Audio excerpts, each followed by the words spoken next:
Hello and welcome to a post-Mother Day Monday edition of the Osceola's Seminole Sidelines. My name is Pat Burnham, and I am joined today by Bob Ferrante and possibly Jerry Cutts. Jerry, do we have you with us now? Nope, we do not have Jerry with us. All right, to be determined. We are post Monday show, and we're gonna cover a lot of things. Jerry will be joining us shortly, we hope. We're gonna talk about some football, some baseball, a little college football playoff update. Bob and Jerry are getting ready to head down to down. I'm not sure which direction. I know it's east. I don't know if it's east and south, but anyway, Amelia Island. Somehow I always get left off that trip, the one trip I want to take.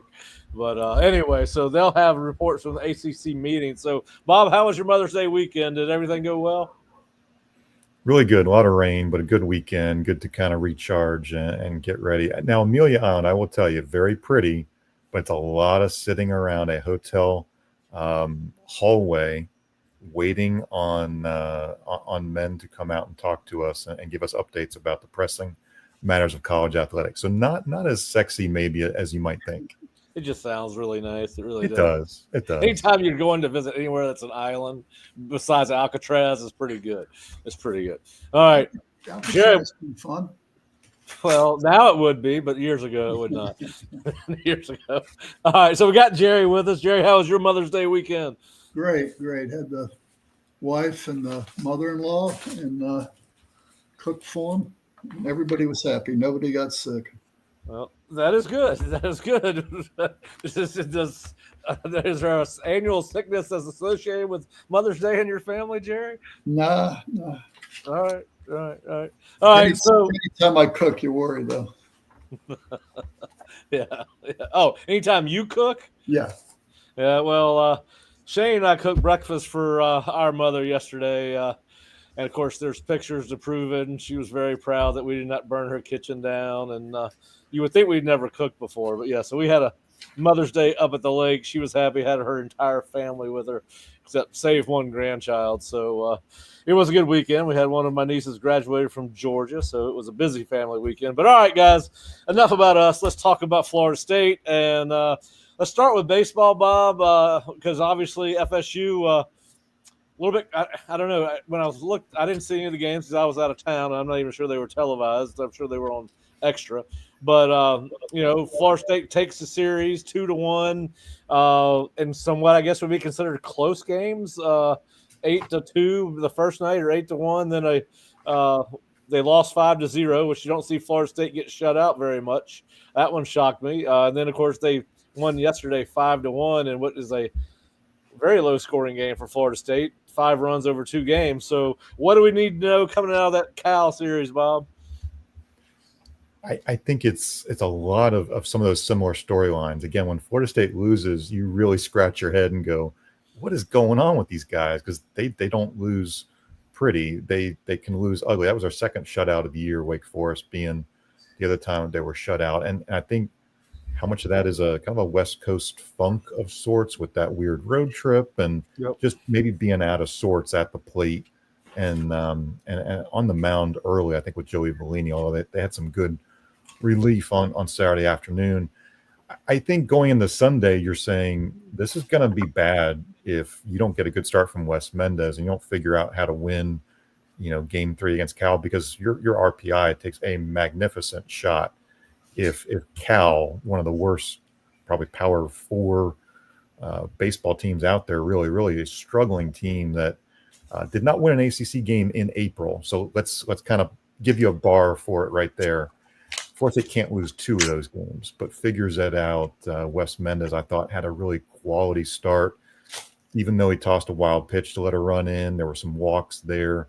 Honestly, the bullpen was pretty good Sunday afternoon. I thought the bullpen was quite good. Prescott, Joe Charles. So, this is part of what we've hit on all year, these kind of storylines. Team that's capable of winning 2 out of 3 does so yet again, wins a 6th ACC series. That's really, really good. You see some bullpen issues. You see some inconsistencies among starting pitching. That's what Joey Vellini was on Saturday. You see some inconsistencies in the lineup. You don't want to see this lineup get shut out ever, but you felt like it was a team capable of getting on base a lot. Just really, I think, had 6 singles on Saturday. So not a good day of work when you're, 6 singles, no walks, 13 strikeouts is a really, really bad Saturday for that team. So it kind of gave us, I think, a good, I don't want to say similar thoughts based on prior weekends, but in the end, you take care of business out west, you get the series win, and now it's, come back to a top 5 matchup with North Carolina. Yeah, and I'm not sure there was a question about whether Florida State would host a regional going into this weekend, Bob, but I certainly think it takes any question that might have been about FSU hosting a regional out with the series win. One more series left, as you said, against a really good North Carolina team. I would think Florida State is a lock to host a regional after the ACC tournament. I think that's pretty much in slam dunk territory for sure. And really the big one is, are you going to be a national seed, a top 8 national seed? If you look at the RPI, it's not a sure thing. If you look at the rankings, whether that's the coaches or various writers, well, they're top 5 in a lot of these national polls. So clearly, I think the RPI is maybe not as convinced. But as with everything else, if Florida State can get 2 out of 3 against Carolina, you start to put up that argument of hey, Florida State's one of the top teams in the conference across the breadth of a season, and it is in position to earn that national seed. Yeah, and I know there are more people here may understand what that national seed means, but explain the top 8 seeds. I know Jerry had a post about it on the boards this morning, but explain that our listeners including me, how the top 8 works. Yeah, so the good thing is you're assuring home field advantage should you advance out of the regional. Yeah. You get a lot of benefits by hosting a regional in itself as a seed, say 9 through 16. I use the example of what happened to Florida State softball last year. They didn't do as well in the regular season. They were a 15 or a 16 seed. You draw Oklahoma, you go out to Oklahoma, and you get bounced in 2 games in that super regional. Again, that's last year, 2024. So why do you want to host? You want to be at home with the fans, with the marching chiefs, comfort of home cooking and beds and all that good stuff. So there are definite advantages to wanting to be at home and really potentially based on seeding. Let's be honest, you're going to be in a super regional. You're going to face an SEC school. You would want to face a lesser heralded, a lesser rated SEC school, potentially coming out of those lower ratings and rankings, as opposed to, hey, you're traveling to, let's make up a higher SEC team right now, like an LSU, like a Tennessee and such. So lots of advantage to taking care of business in the regular season to set you up for an relatively easier route in the postseason. Yeah, I know one person that posted on Jerry's board post this morning had a projected bracket of Florida State, Florida, Bethune-Cookman, and Mississippi State. Now, that would be quite a regional here in Tallahassee. Listen, the other thing Florida State's going to benefit from is the heat because, guys, it is fixing to get hot in Tallahassee. They're talking about temperatures 10 degrees above normal for this year by the time we get to Saturday at 94 and 95 degrees. So, hey, it's a little chilly in North Carolina at night. Maybe that'll work to Seminoles' advantage against North Carolina. And then moving forward into May May and June when this thing really starts to heat up. All right, so before we get to our football mailbag, which was basically recruiting, I do want to kind of talk about softball. Softball lost the championship game on Saturday or Sunday to Clemson up in Chestnut Hill. Still fifth number 5 seed going into the regionals, which start, I believe, this weekend. Correct, Bob? Friday. Yes. Friday. Yes. So, go ahead. Yeah, I mean, honestly, you're watching the game in real time, and I'm starting to write the story because it's top of the 7th, and Florida State's clinging that 1-0 lead, and then somebody launches a 2-run home run, and it's that's the frustration of having a really narrow, tight lead, and there's been some criticism of Lonnie Alameda for switching pitchers and trying to keep opposing hitters off balance. This is what Florida State does. They are going to change the pitchers throughout the games. Long gone are the days of say, a Megan King going 7 full innings. It just doesn't seem to be what Lonnie wants to do. And it's a bummer because, Jazzy Franchik, who's been one of the top freshmen in the country now, comes in for the 7th inning, kind of in that closer role, and he gives up a 2-run shot. So it's truly a bummer how it played out. You wanted to see Florida State win that ACC title. But in the end, here's the weird thing of it all. Florida State gets the number 5 national seed, surrounded by 7 other SEC schools in the top 8. Clemson wins the title in the conference, but they don't get a national seed. Right. So what would you rather have in the end? I'd rather be at home as a national seed with all the great fans, in the parking garage, on the berm at Florida State. That's the kind of atmosphere that makes it great for the Seminoles. Yeah. I know it's second nature for everyone to second guess everything, but it was hard to second guess Lonnie Alameda at this point. I mean, and what she's done. I mean, I know we do this all the time on the show, on the boards, but it is hard to. But I get it. All right. So before we get started in the mailbag, I do want to ask you guys a couple of things. What are some of the storylines, and Jerry will bring in you here. What are some of the storylines you guys are looking forward to or have come out of these ACC meetings as you head to Amelia Island on Tuesday and Wednesday? Bob, you want to take a swing at that first, or you want me to jump in? No, if you're done up, when you're Well, done, I'm hoping that we get more detail on what the settlement is. I doubt that we will, but that would be good if we did. I'll be curious to hear what the ACC's involvement in the Notre Dame Clemson contract agreement was, if any. We should get some more detail on the success initiatives that are so critical to funding the FSU athletic program. Those would be my 3 things. I don't expect to get a lot of detail on any of them, but that's what I would hope we get some. Bob?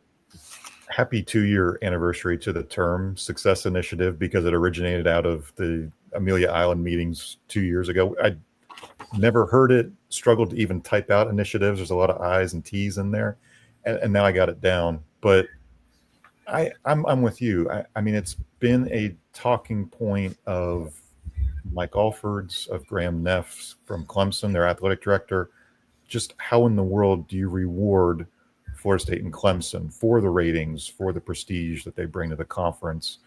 And I think we're seeing, yes, a little bit of it. Clemson obviously benefiting out of the ACC football title last year. Basketball scheduling, they went down from 20 conference games to 18. I think a lot of that is, hey, you got to build your RPI out of non-conference games. It's a very weird thing to say because the ACC should have prestige up here when now it's kind of dropped these last few years. So also a good chance for us to talk to Luke Lau because it's our first major kind of time to get his view of where things have stood now, roughly 60 or so days since he's been hired, as basketball coach. So again, these spring meetings are attended by athletic directors, men's basketball coaches, women's basketball coaches, football coaches. A lot of the academic folks will show up too and have discussions about, year-end topics and graduation rates and all that. So Yeah, I think the big one, as Jerry mentioned, not just the Florida State ACC settlement in the courtroom, but the big House versus NCAA discussion that may not be settled really in these next couple of days. But a judge out in the great state of California is still to be deciding the fate of a lot of big picture college athletics topics, such as roster sizes. Will you grandfather in athletes to make sure they don't lose a roster spot, that they can still earn a scholarship at a school, earn a degree at a school? I mean, there's a lot of planning that still has to be done, and we're in mid-May already. This is a big decision that's going to affect a lot of people in a very short amount of time. Yeah, it is. And be interesting to see if they mention the college football playoff that's been proposed and gaining a lot of traction, where the ACC would be limited to 2 automatic bids and then would have a chance to get any of 3 at-large bids. So it would be interesting to see what Mike Alford or really any of the ADs have to say about that. Dan Radakovich obviously is a guy that has a big voice in college athletics at Miami, so it'd be interesting to see what those guys have to say about that, because that does seem to be gaining a lot of traction, where you'd have 4 SEC automatics, 4 autos from the Big Ten, 2 ACC, 2 Big 12, 1 G5, and 3 at large, and it sounds like that's going to happen sooner rather than later. 2026 is kind of where the rumor mill, and I know Dellinger wrote about it. Ross Dellinger wrote about it or has been tweeting about it over the last couple of days. So it'll be interesting to see if there's any hubbub at Amelia Island about that. I'd like to see how they feel about that. Obviously, because that only having 2 compared to the big 2 having 4 limits success initiative money, because it's tied to playoffs, right? So there's not. I guess I don't know if there's equity in that playoff format or not, but we'll see. I listen. Well, let me just say the success initiative is an ACC construct.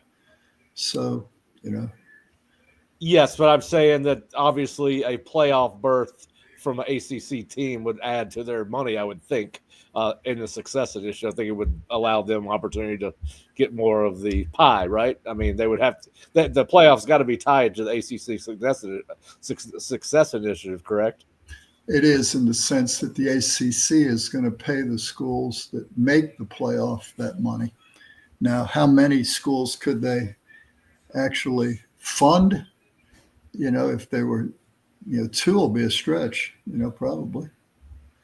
So, all right. Well, that looks like the plan going forward. 2 ACC schools, based on what Ross Dellinger is reporting, anyway. So, but I guess I think a couple of years ago we were talking about the ACC only getting 1 in. So, getting 2 is a plus, even though the big 2 conferences would get 4. At least you got 2 spots, available to an ACC team, which is better than we thought a couple of years ago. Yeah. Well, yeah. I just wonder how I wonder if they would like something that's a little bit more. If they would, something more broad based, a little bit equal. Where I know a guy wrote an article in the Alabama paper this week about had they gone to 16 just ranked teams, top 16, there are teams like Florida and Mississippi State that Florida would have been in the playoff 3 times over the last whatever many of years since they've started the playoff. Mississippi State even would have made the playoff 1 year, so forth and so on. But anyway, it'll be interesting to see what we hear there. All right, so let's go to the mailbag. We had a very active mailbag over the weekend. First question was from Woodside Knoll. Do you think our recruiting issues are due to the staff, scheme, last year's record, or all of the above? Now, I'll kind of try to put this in the context I think it was asked in.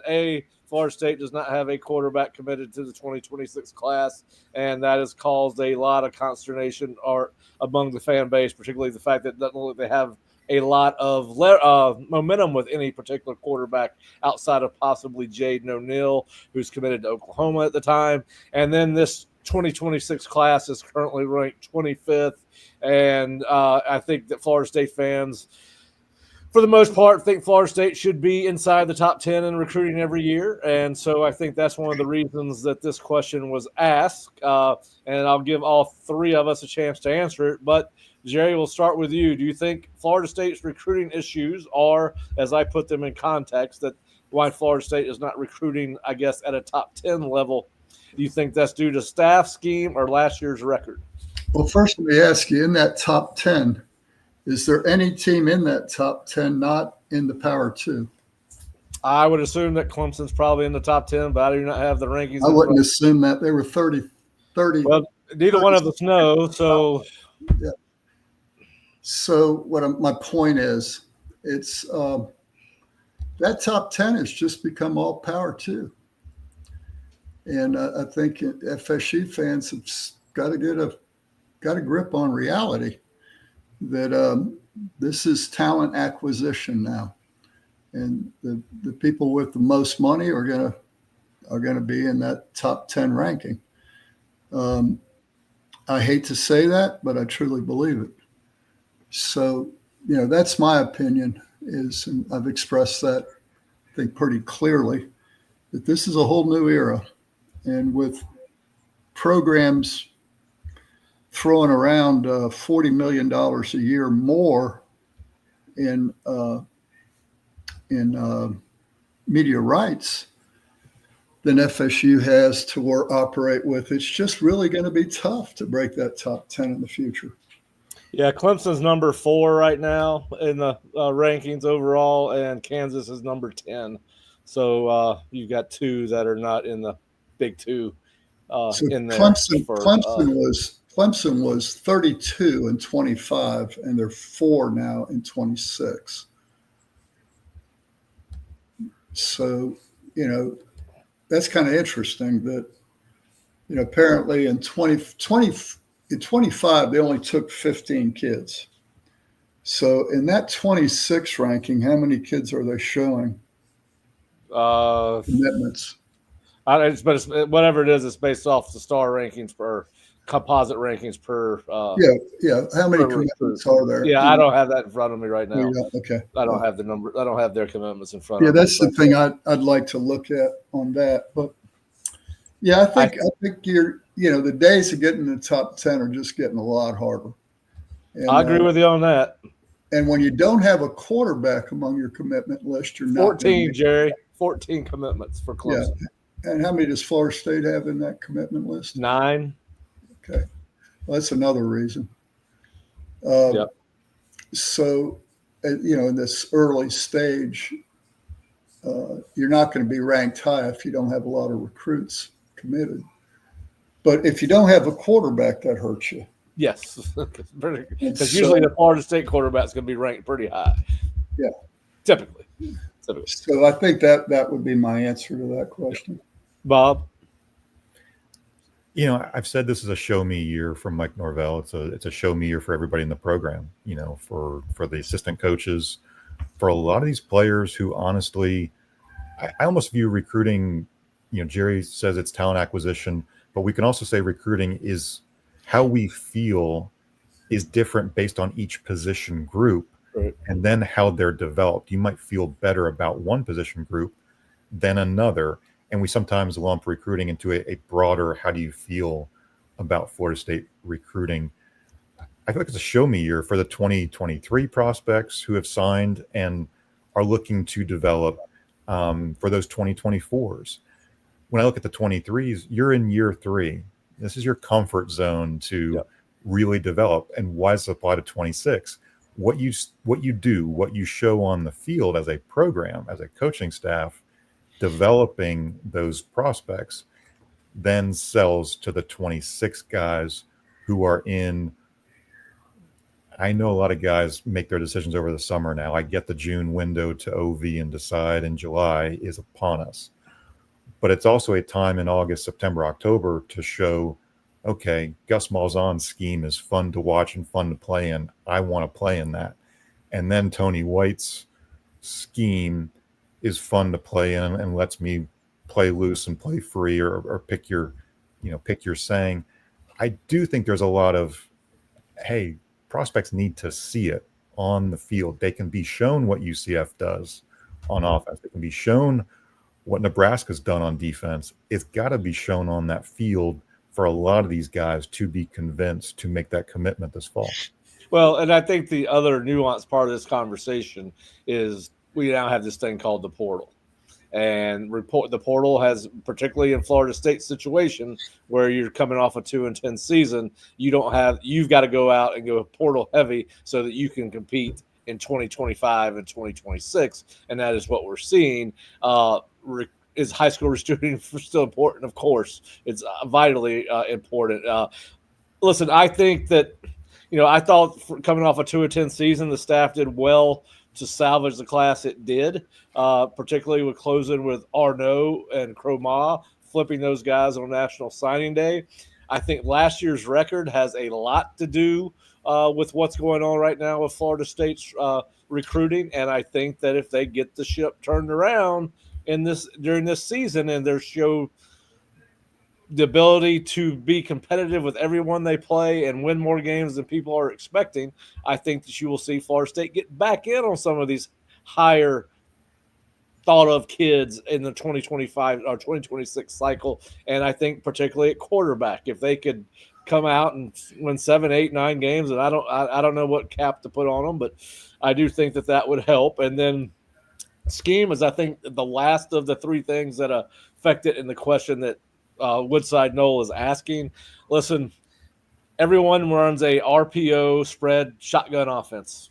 It's just different forms and variations of it outside of maybe 10 offenses in America. That would be high. You don't see a lot of Armies and Navies outside of the service academies.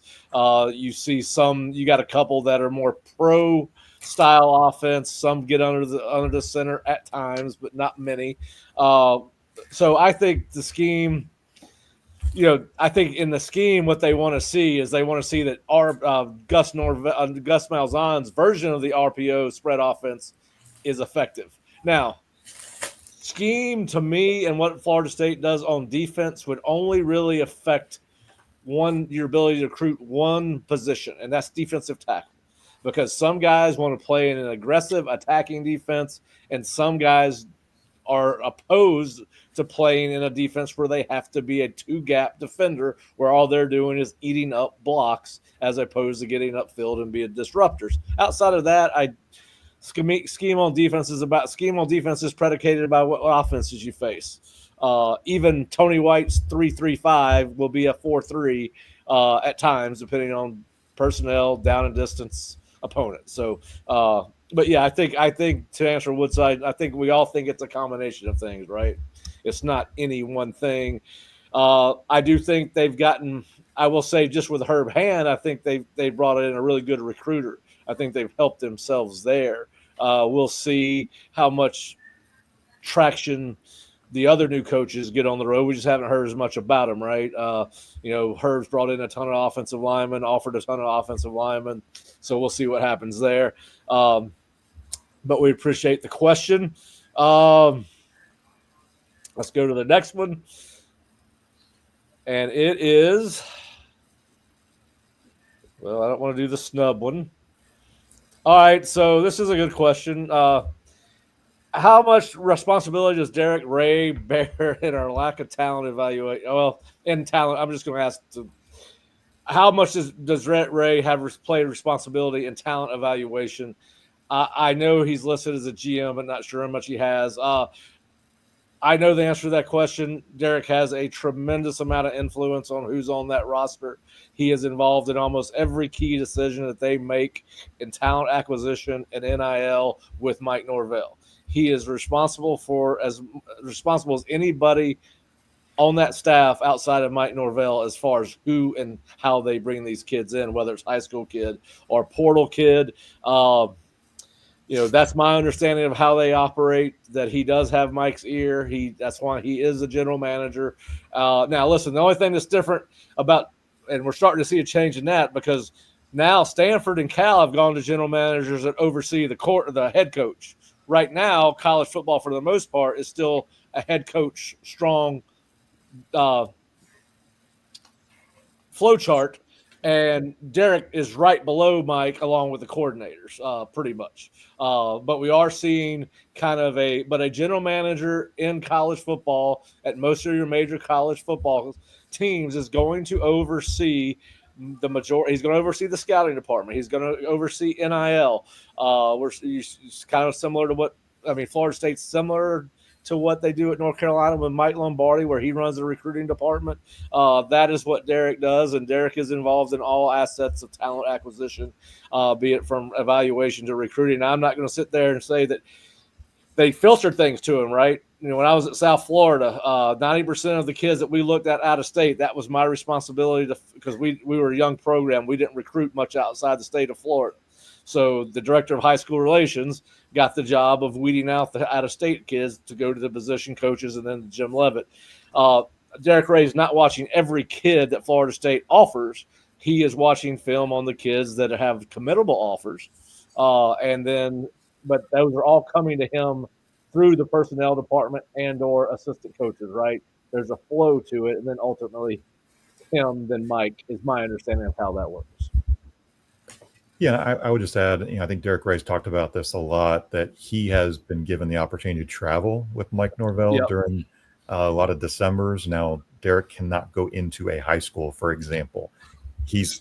But he can sit in the SUV, and when Mike gets back out, they can keep talking. Or Derek's been working the phones while Mike's been inside talking to the head coach and the guidance counselor and the prospect himself. There's a lot of, I think, really nice synergy where you're sitting next to the coach and working together collaboratively for extended periods of time. I think the other thing that I'd be curious about is, like we've talked about, Andrew Luck out in Stanford, Ron Rivera at Cal, Lombardi at UNC, Jim Nagy used to be an NFL scout, then with the Senior Bowl, now over at Oklahoma. Does Florida State bring in a Martin Mayhew type just to self-evaluate the operation of what Florida State's structure looks like? And I'm not saying hire Martin Mayhew, because Martin may want to be retired and enjoy life. But if he wants to come in and spend 2 weeks, a month, whatever, and say, hey, here are my thoughts based on my experience with the Lions, the Commanders, etc. I've got some thoughts. Take the advice or don't. The man has salary cap experience. He's worked with cap experts in the NFL. I think that kind of resource as an alum who cares about Florida State is pretty valuable for the big picture if you're thinking about that self-evaluation concept for Norvell and Ray. Yeah, and what I wonder if I would not see Florida State doing that unless they made a change, a head coach, and we don't, who knows if that's going to happen or when it happens. I do think it interesting I think it's going to be interesting to see what happens with Cal and Ron Rivera and Stanford with Andrew Luck, and do we see a change in that? Because, listen, now Mike Lombardi has no oversight over Bill Belichick, but he is Bill's right-hand man, and Bill's not dealing with recruiting until they get to him, right? Mike is signing off on who they're offering, and then they're bringing them to Bill, which is even a little bit different than how Florida State does it. But I wonder in 5 years, are they hiring GMs to run the program and hire football coaches, right? And then if the GM doesn't get it done, he gets fired first, and then the head coach is the next guy. So it is going to be interesting to see how that works, because Stanford and Cal have gone to pretty much. Ron Rivera was asked the other day who he reported to at Cal, and he made it very clear that he reported to the chancellor, not the head football coach. So that tells you who's in charge of that football program. So I think it's going to be very interesting to see how we've said all along, college football is not going to look like we think like it does today 10 years from now. And it's not with the money involved. It is not the same as it used to be. Yeah. I just wonder if that will be one of the changes we see moving forward, where you hire GMs to run your program, and it's not the athletic director anymore. Yeah. So the Stanford story is kind of weird too. Like you mentioned, what Cal shapes out to be. Stanford, the athletic director, I believe out there, has retired. Andrew Luck had done some part of the investigation into Troy Taylor, who was dismissed, and then they go out and hire Frank Reich as a known hey, the man has won a Super Bowl. He's going to be a 1 year kind of on the field head coach type. But I'd be very curious, in that setup, is Andrew Luck the guy who's recruiting and then identifying the next coach? How does he go into this season weighing various candidates? It's really going to be perhaps different just at every school based on what makes sense, what the presidents and chancellors want to do, because ultimately they're the decision makers on hirings and contracts and all that. But Pat, you bring up a good point. Does an AD want to insulate himself or herself from a bad head coach and maybe say, well, the GM made that hire, or the GM was in charge? We're entering a very, very interesting time in college football for sure. Yeah, I mean, the more every day it becomes more and more like pro football in every facet. I mean, we have unlimited free agency, which at least pro football has restricted our free agency window, and then you have restricted free agents and unrestricted free agents. And college football, we've just got unrestricted free agents. So it is interesting. Same 4th and 14. Ask us, basically the question is about Tony Tokars as a recruiter, and I think that has to do with this year's recruiting cycle, not so much years past, because he is the same guy that was involved in the recruitment of Luke Cromanhawk and Brock Glenn, both of whom the Florida State fan base was more than fired up about when they signed him. In fact, everyone thought Luke was going to be the next great quarterback at Florida State. So, Bob and Jerry, do you believe that this question is Tokar seen as a liability in recruiting quarterbacks? I think, again, this has more to do with the optics of Florida State not having a 2026 quarterback committed or much traction with one. My answer is, I just gave it. He's the same guy that helped nail Luke Cromanhawk. I think the other and Smeagol before we changed coordinators, and the kid from Jacksonville before we changed quarterbacks. Yes, and I'll say this: they have gone into the portal twice in the last 2 years, and that impacts your ability to recruit a high school quarterback, in my opinion, because they've done it multiple times. Then they're going to tell whoever they're recruiting, no, we're not bringing in a portal quarterback. And then what transpires over the course of the season may or may not make that true, right? So no, so I don't think Tony is necessarily a liability. I think the 2-10 season and the fact that you brought in 2 transfer quarterbacks in a row. And NIL. I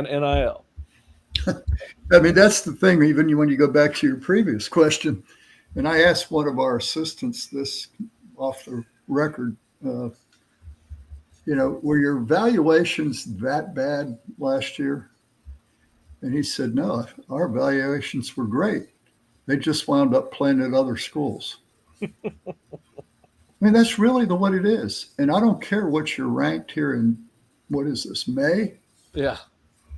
I mean, our fan base right now, I promise you, our message boards, if we had that number 4 class that you mentioned that Clemson has, our fans would have zero confidence that those kids would sign with us come December. And neither would we. Not one of the 3 of us would. I think that's probably true for the 25th ranked class in this year. Just wait until the bags start dropping come November. Well, you know what? I did say, NIL has changed recruiting a lot, and we talked about this, and I think it frustrates all of us, right? I mean, it's impacted the way we look at the sport, and Jerry and I had a discussion last Wednesday about how the NIL has impacted how fans look at even academic progress, academic achievement, and all that. And we knew things were going to change, but I agree with you on this. The one thing that hasn't changed is nothing is done until somebody signs the ink, or in this case, the DocuSign document. So, Florida State does have a chance to get this recruiting cycle turned around with what it does on the field, because these kids do take all their official visits in June and July anymore, May, and then they commit before their senior season starts. But they can't sign anything, so Florida State will have a chance to get back in on some of these kids with success on the field. And listen, we talk about this all the time, but I've got people that swear to me that Florida State's got one of the top 15 NIL budgets in the country. I'd like them to show me those numbers. Well, yeah, I'm just telling you what I hear. Yeah. So that if that's the case, and we hear Fish talk about it on the boards all the time. It's not about money with Florida State. Yeah. But I think not being in the SEC or Big Ten is a part of it. I do think that. Well, the money is hugely different. I think winning more than 2 games would give your donors confidence to start donating to NIL. Yep. Right? Oh, I agree. We talked about that. I mean, yeah, you got to go. You can be a great fundraiser, but if you don't have a willing donor, you're not going to get the commitment. Yeah. And that's the battle Florida State's facing. Well, you and I talked about it during the and I guess we talk about it now. We were talking about during the season last year. They paid DJU a certain amount of money that insulated him as the starter, regardless of what he was, how he was playing.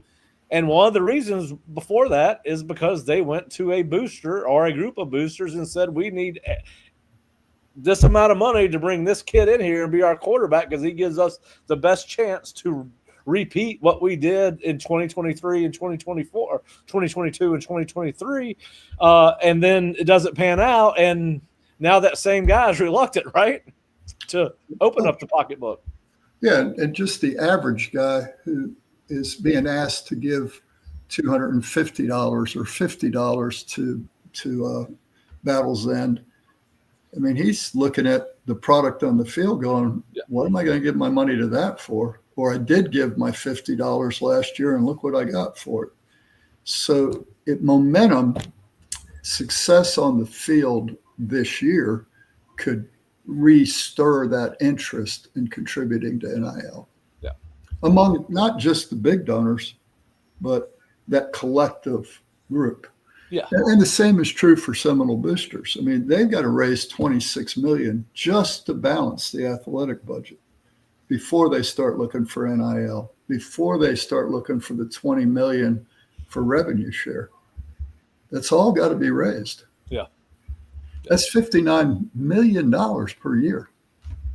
And I know how hard it was to raise 17. Yeah, you've told me some of your war stories when your days at the booster's office. Yeah, so it's you can have a tremendous fundraising organization, but in those years where the team doesn't have success, even though they went 10-2 and 13-1 the 2 years prior, it can go real flat on you. Yeah. So it's a situation of up, and then boom, down. Well, you know what? I was thinking about this today because I can't know if it was on Twitter or on our board. I can't remember what I was reading or where I was reading it. I remember what I was reading. And it was funny. The same reason that one of the main reasons Florida State went 2-10 last year is one of the main reasons people have hope that it can go 10-2 this year, right? And that's the portal. Everybody thinks that, hey, bring these players in, add water, and you're right back to where you were. Now, they may be right because nobody saw 2-10 coming last year, right? Nobody. I don't care who you are. Nobody saw this coming. Now, there were some people that it's not going to be as good as what most people are saying, but so we'll see. Yeah, but I think people have really pulled back because of that year. I think that really had a big impact on people. And yeah, I agree.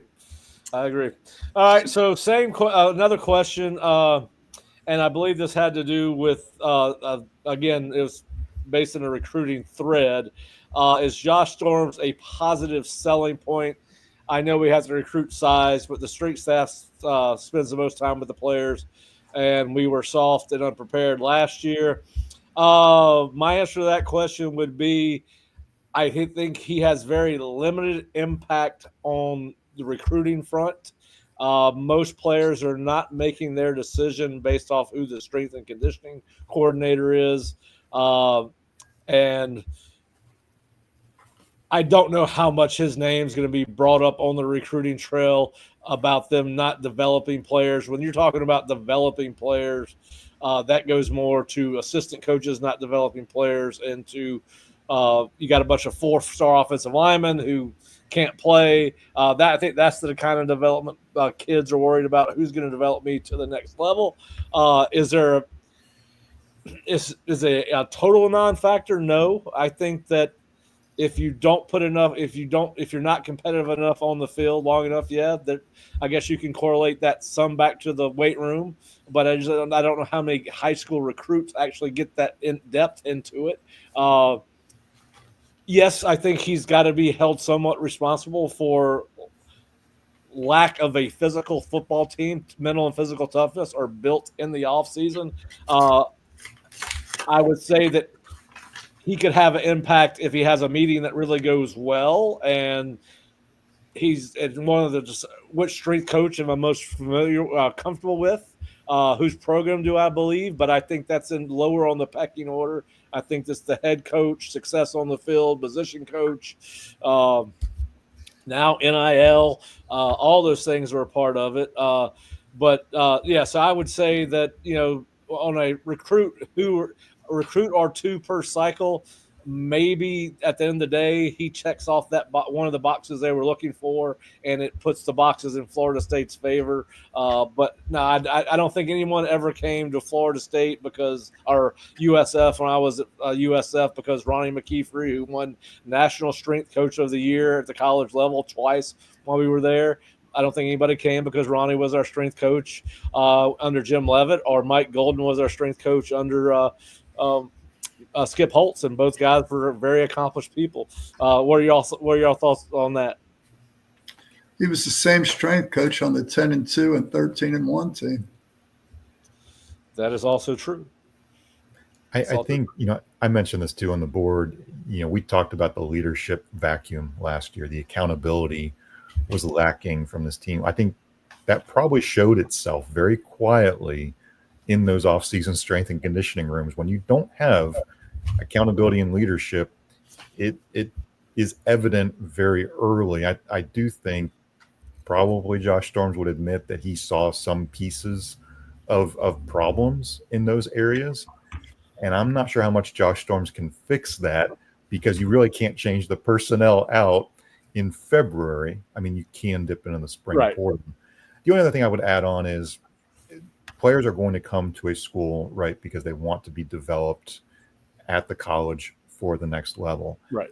I do think as prospects come to Florida State and they see this football operations building that has, I don't think it has anything new. The way it's been described to me by Josh and others is there will be more cold tubs, there will be more hot tubs, there will be more of what's currently in the more athletic center.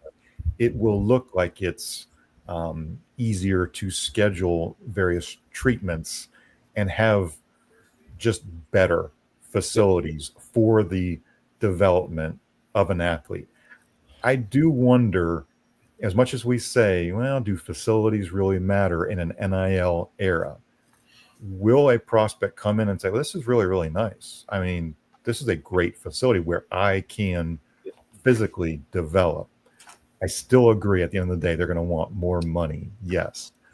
But the facility could really help the strength. It really helps. Yeah. And I think I wanted to say this. I think if anybody knows if Josh Storms did his job or not, it would have been Mike. And when they had the opportunity and he took it to get rid of a bunch of coaches, he could have gotten rid of Storms at the same time. And then the other thing I was going to say on Bob's point, I think they do have more of everything, but they have better access to it as well. And whereas in the Moore Center, there were times that you had, football had priority, right? But and then swimming and other other sports use that same weight room. But if football's schedule for some reason got changed, right, and they had to move football to the afternoon, it was a conflict with the swim program, and the swim program would get bumped. But now it doesn't matter. If you have to change your schedule, you don't have to bump anybody. You change it to whatever you need. So I think that consistency will make it a lot easier. Well, this is not. I'm not saying this in defense or against Josh Storms, but this is a question. I'm going to go back and look up the answer now. When you used to think about developing, let's say, an offensive lineman out of high school. All right. First of all, you knew there was a better chance than not when you signed him that he was going to finish at your school or wash out of football. All right. Now you don't even know if you're going to have. I wonder how. Just let's talk about where they were really weak and not very physical last year. The offensive and defensive lines. I wonder if we went back and looked at last year's roster, how many FSU's offensive and defensive linemen had been with Josh for 3 years. Which would put them as a redshirt sophomore, right? So it'd have been Julian Armella's class. Right. Well, I'm just saying. Julian. Yeah. I just wonder how many of those kids have stuck around. It takes longer for the average college offensive lineman to get on the field than it does other positions. Yeah. I just wonder how many guys he is. I would love to see how many guys he's actually had a chance to develop on the offensive line since they've been here for the entirety of their career. I'm going to say it's much less than 50%. Because Florida State's brought in a lot of veteran offensive linemen who 1 year and out, 2 years and out, those guys are already developed, right? So that's a good question. And when you bring one of those guys in, you're usually losing one of those young guys you're trying to develop. So I think it's a very nuanced question around Josh. And I think, again, because of the portal, I think it's harder to make an evaluation unless you go back and do a real thorough study on what's the attrition rate on any one given class.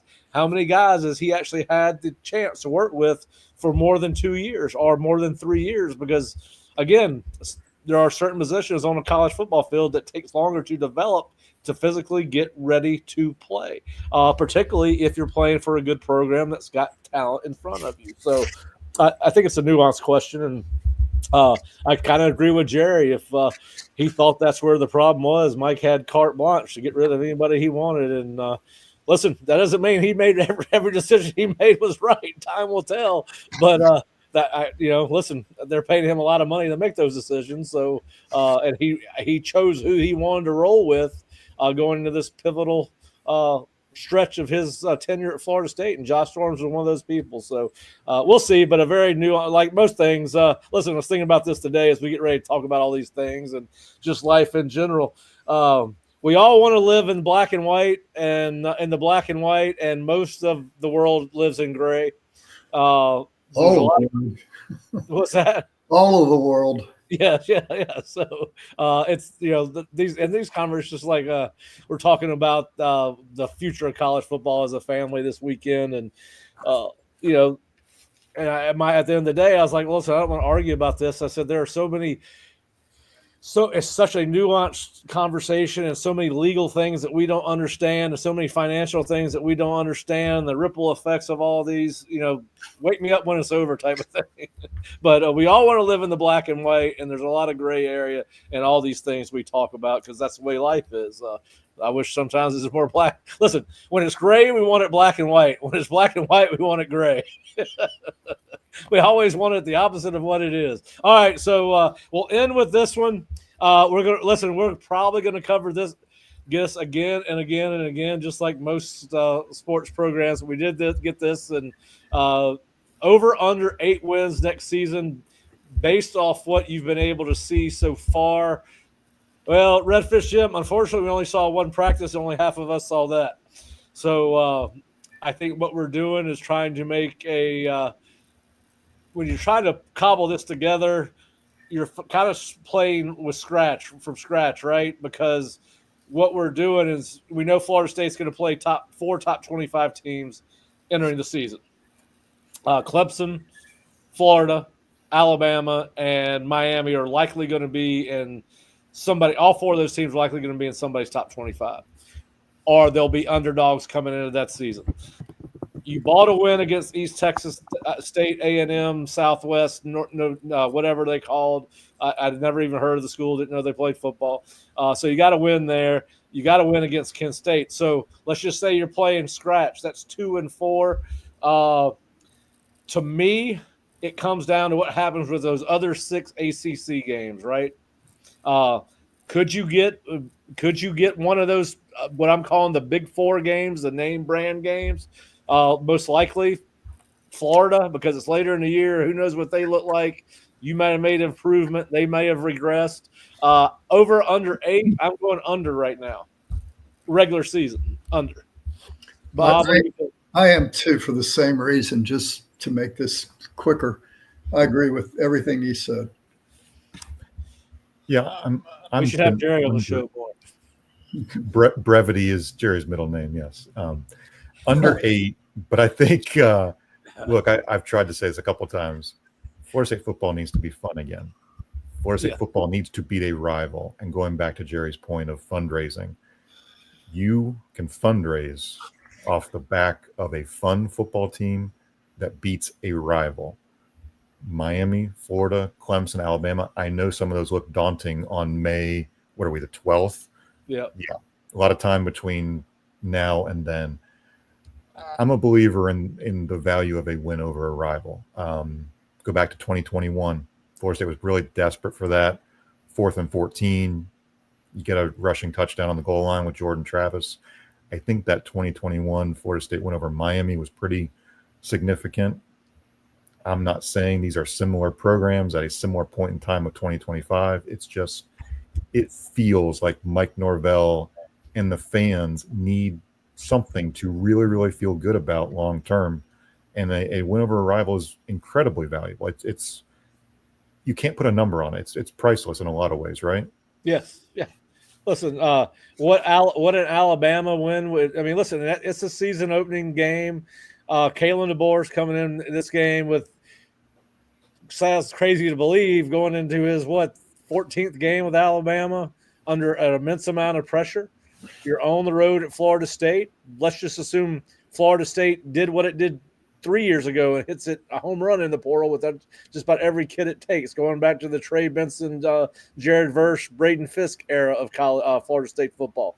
Let's say they do knock it out of the park and exceed our expectation, and this young but unproven depth, you have enough of those guys take the step up. Listen, if you had to ask me now, would I pick Florida State over Alabama right today? No, but it's a season opening game. No, Alabama's replacing a quarterback. I'm fixing to start. I'm writing an article later this week on taking a little sneak peek at Florida State's opponents, starting with Alabama to see who they've added to their roster, see who they lost, see what this team looks like compared to last year. We're all doing this off recency bias and brands. Somebody told me yesterday, well, there's no reason Florida State should lose any ACC game outside of Clemson and Miami. Well, we're doing that because of the recent success of Miami and Clemson, and I agree. I'm not expecting right now, today, May 12th, Florida State to beat either of those two teams. But I also don't. But they could. I also think they could beat all 6 of the other ACC opponents, but I don't think they will.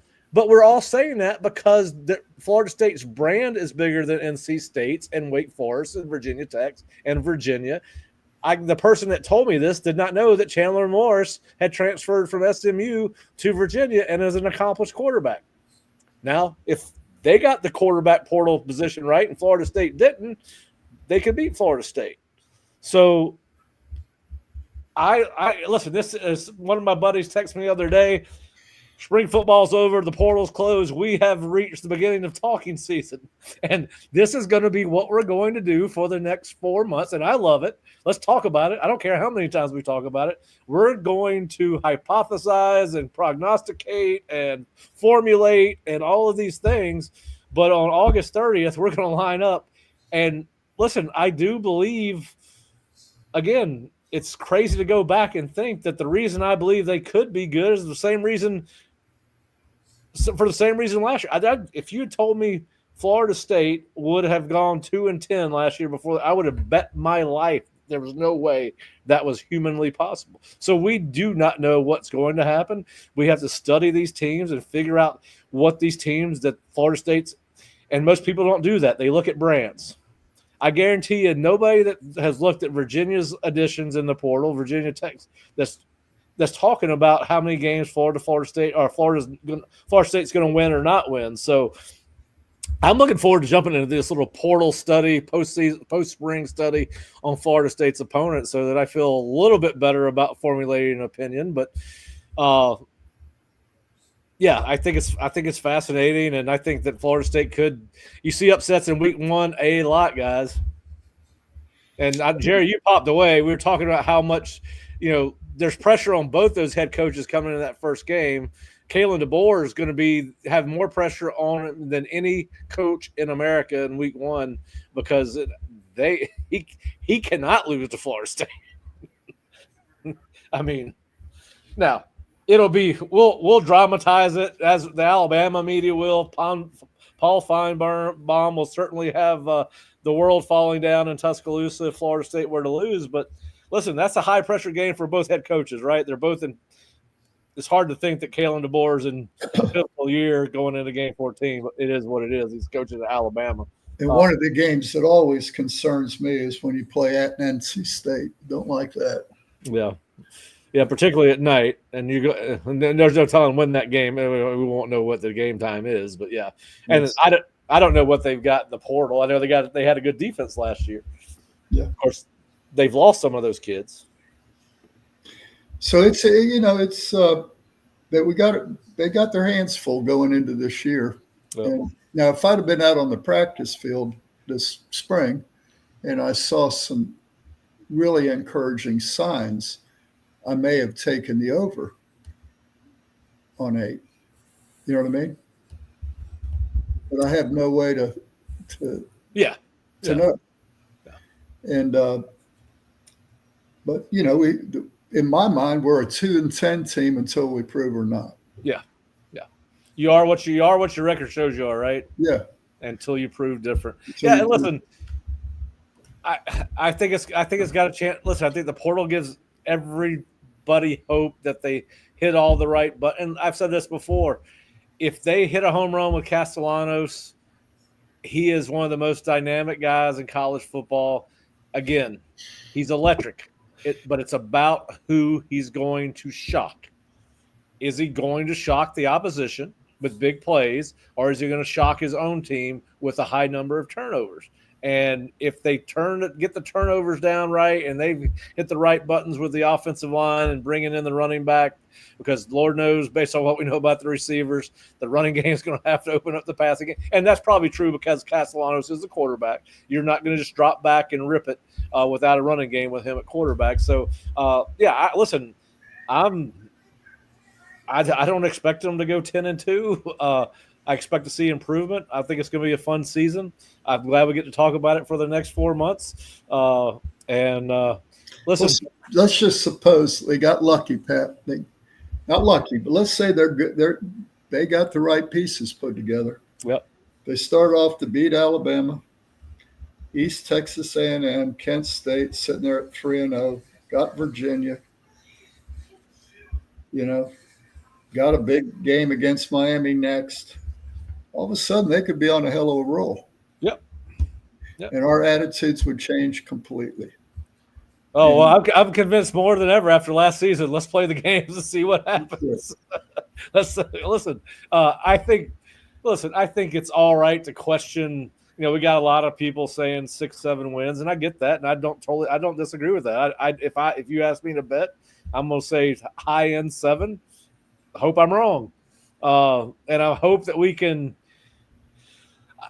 My hope for Florida State is by that late October we can put away all this conjecture about whether Mike's coming back for 2026 or not. I think that's put away in my mind.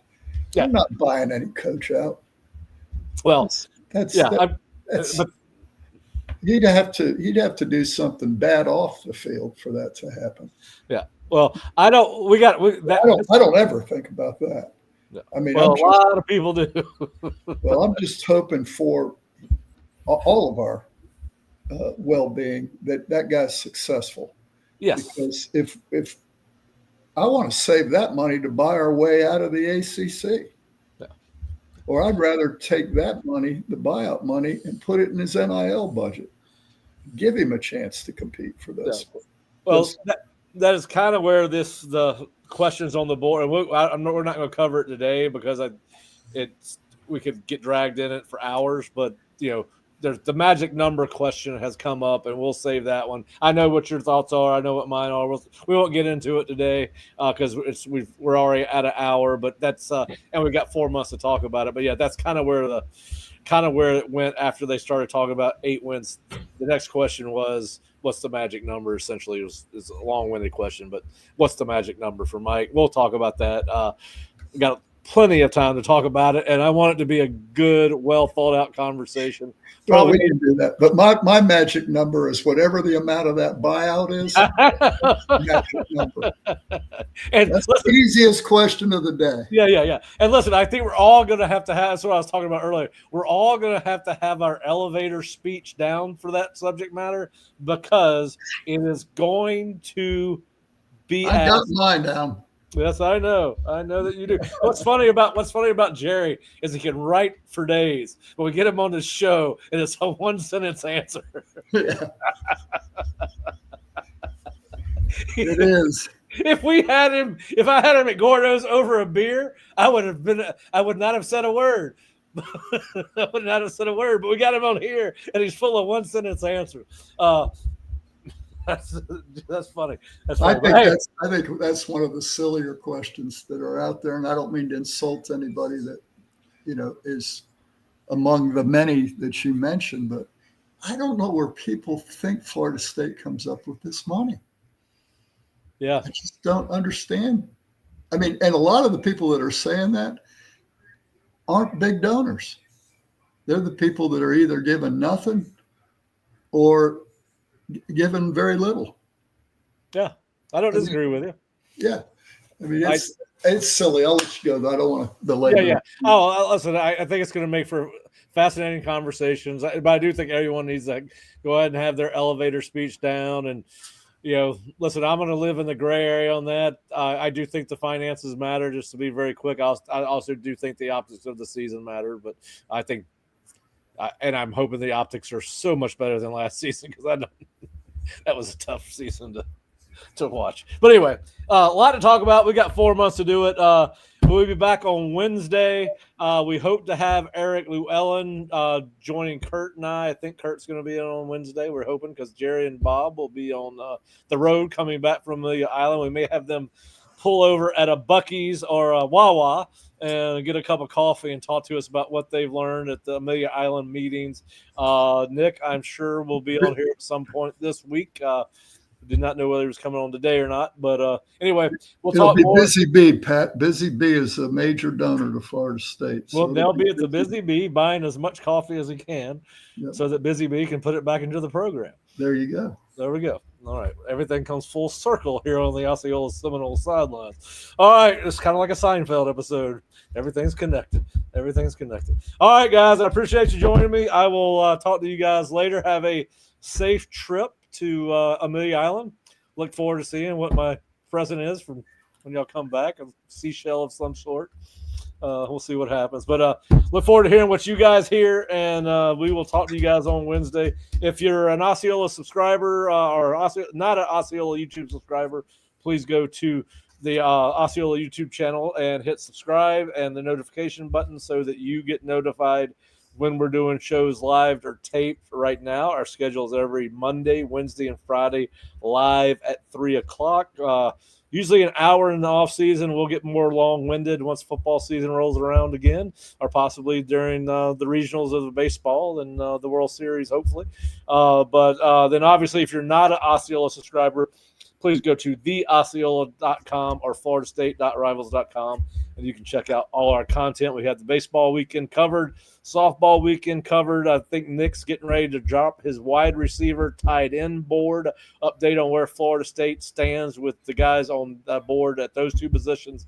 And I believe over the weekend he released his running back recruiting board, which obviously is got the commitment of Amari Thomas. The big question there is, will Florida State pursue another high school running back after the signing of Gavin Salchuk in the portal, who has 2 years? But Nick's got a very comprehensive list of the running backs that would make up that second running back to join Amari Thomas as a member of the 2026 recruiting class.